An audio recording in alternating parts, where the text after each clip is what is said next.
I have checked all the names. Wahab Abdul Muhammad, your presentation is about Thomas Stoppard. Thomas Stoppard. Every boy deserves a favor, okay?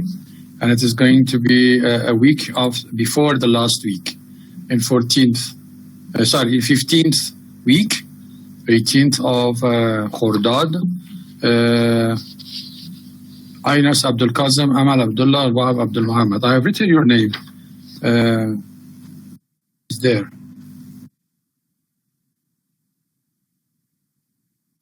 You have a list by the names, topics, and dates. Sarah Madrika, no voice. Checking. Okay, I hope that you have my voice now. So I'm going to start talking about modern drama. Modern drama is often characterized by alienation and hostility, which is the nature of the modernism and the modern age. Whether it's between the actors and the audiences, I mean this alienation and hostility, whether it is actually among the actors and the audience, the playwright and the actors, or the playwright and the audience. So all the possible relationships that exist in a triangular of the playwright, audience, and the actors. So between the actor and their audience, the playwright and the actors, or the playwright and the audience. Plays signals this sense of opposition in their titles. For example, is one of Peter's Handke's play called Offending the Audience. The title even clearly shows the offense between the playwright and the audience. As we have discussed before, since the play is a kind of a collective form of watching a literary piece, which is going to be performed on the stage, and it is watched. It comes to meaning when it is watched, being performed on the stage by audience.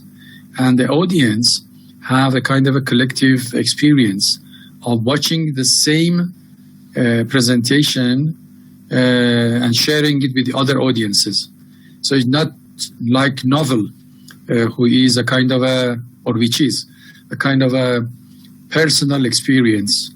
There is a personal experience between a book which has been written by a writer who the reader do not know very much, and a reader who the author do not know who he or she is. But in a play, this is a direct relationship between the actors and the audience, the playwright, which may be present or absent in the case. As do studies of the modern drama, recent books including Against Theatre, Performing Oppositions, Anti-Theatricality, Unmaking Mimesis, and The Death of Character. These are all recent books about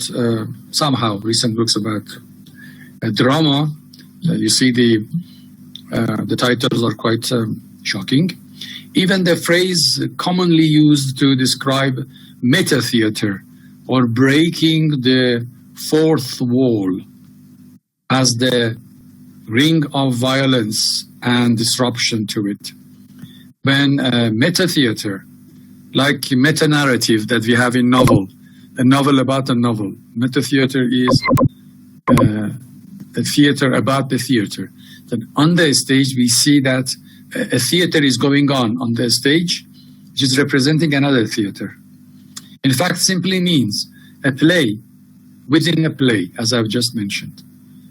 Or the kind of a theater that draws attention to rather than trying to hide.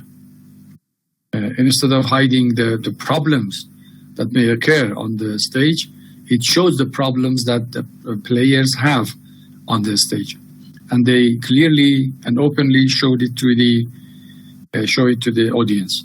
The fact that what you are watching is merely the illusion of reality, not the reality that you believe you are watching.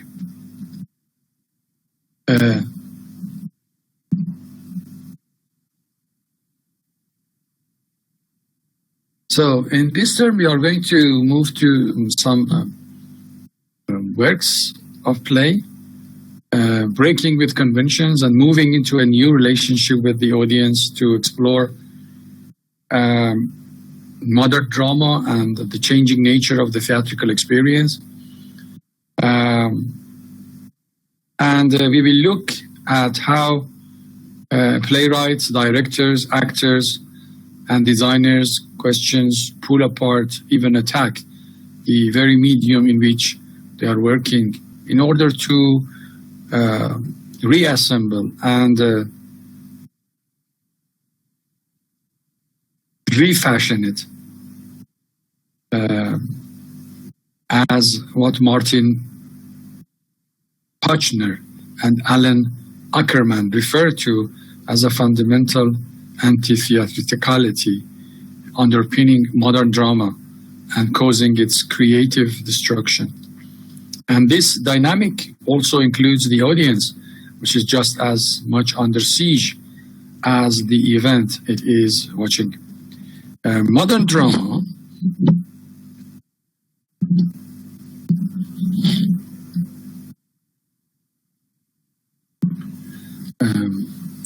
modern drama's disruption and hostility are part of the modernist transgression of the boundaries in all the art. For instance, in the angular abstractions of the Cubist painting by the very famous Picasso. In poetry that abandons traditional form, such as meter and verse, they do not use these traditional forms. In novels that experiment with free-flowing of the stream of consciousness narration, which is the representation of the modern novels, which are represented in the works of William Faulkner, the American novelist, or James Joyce's Ulysses, or Virginia Woolf's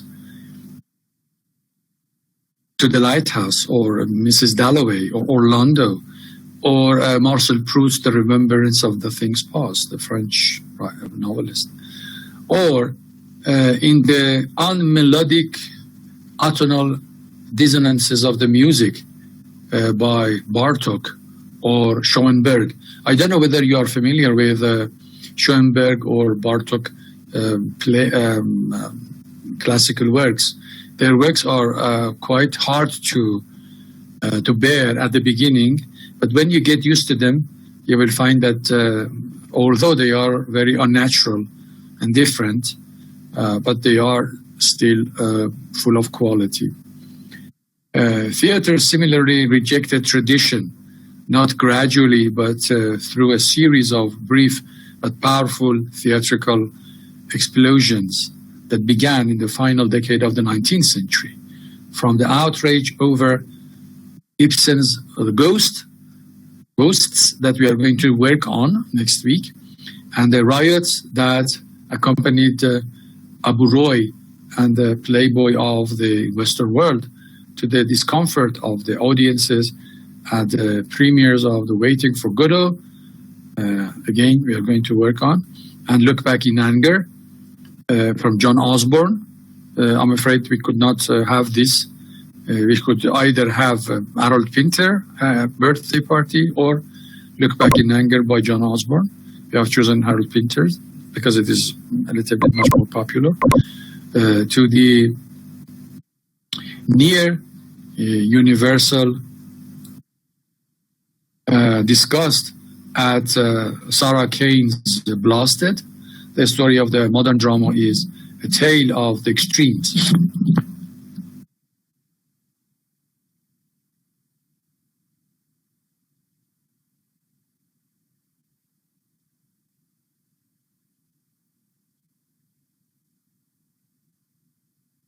testing both audiences and actors to their limits. The unifying thread throughout this narrative is this new note of hostility. Modern dramatists, directors, and actors start to drive a wedge between themselves and the audience, praising apart the relatively cozy relationship that had come to dominate the stage over the preceding centuries. The very good relationship between the audience and of course, the players, by respecting each other, vice versa. This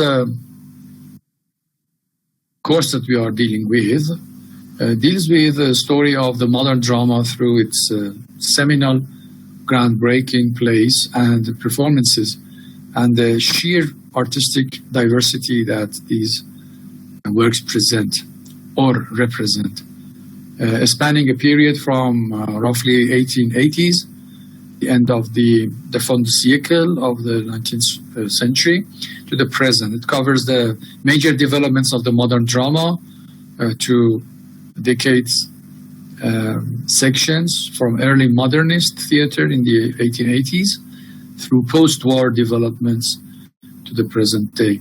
And these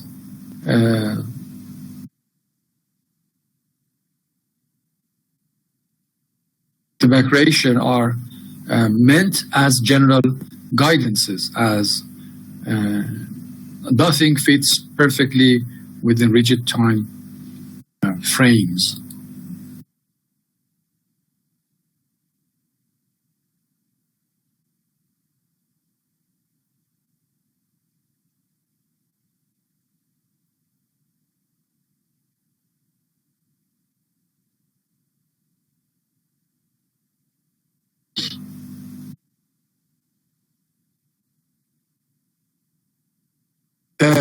Bertolt Brecht's career spans many decades, and his influence continues to even today, this day. Beckett can be considered both modernist and postmodernist, as I have mentioned. It's a kind of a transition between modernism and postmodernism, because he has used both techniques, both in his plays and in his novels as well. Within each section, a range of plays will be discussed, coming mainly from Europe and America, although a full consideration of non-Western drama lies beyond the scope of this course. It discusses important developments outside these geographical boundaries that have played a significant role in the history of modern drama, shaped the way plays are written and performed. The course uses the term drama in its fullest sense, emphasizing the dual nature of the dramas as both text and performance. Modern drama has been transformed by the emergence of the director, a presence we now take utterly for granted in the theater, yet one that didn't exist until the late 19th century. Productions of certain plays under a particular director have often exerted a powerful impact. As we have discussed in the first session of the class, the ideas of the director is going to leave a great impact in the presentation of the whole work. Maybe, for example, old classical works such as Hamlet were being performed in the same manner. But in the 20th century, there has been lots of different versions of Hamlet or Romeo and Juliet, or I don't know, Othello or Macbeth, in which their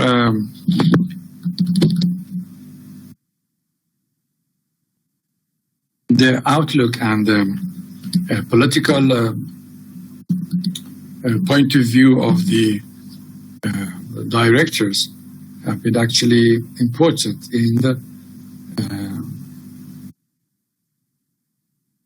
their representation.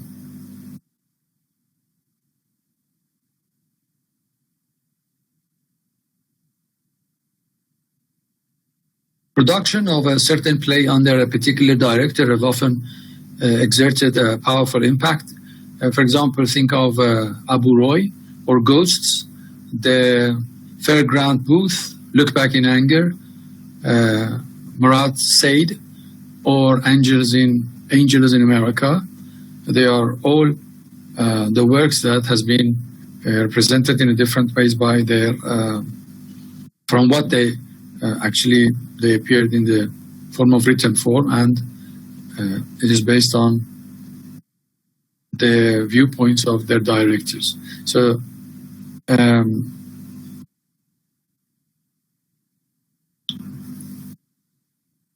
another key element to modern drama is the emergence of new theories to explain it. Individual plays and productions changed the way people thought about the theater in the 20th century, but so too did a growing body of theoretical writing by the practitioners themselves, ascribing and reflecting on their work. From Émile Zola and Stravinsky, the French, and the Stanislavski, the Russian very famous director and in some cases player, to Artaud and Brecht, to Kreshner and Graudsky. Theories of the theater have come to play an increasingly important role over the last 120 years.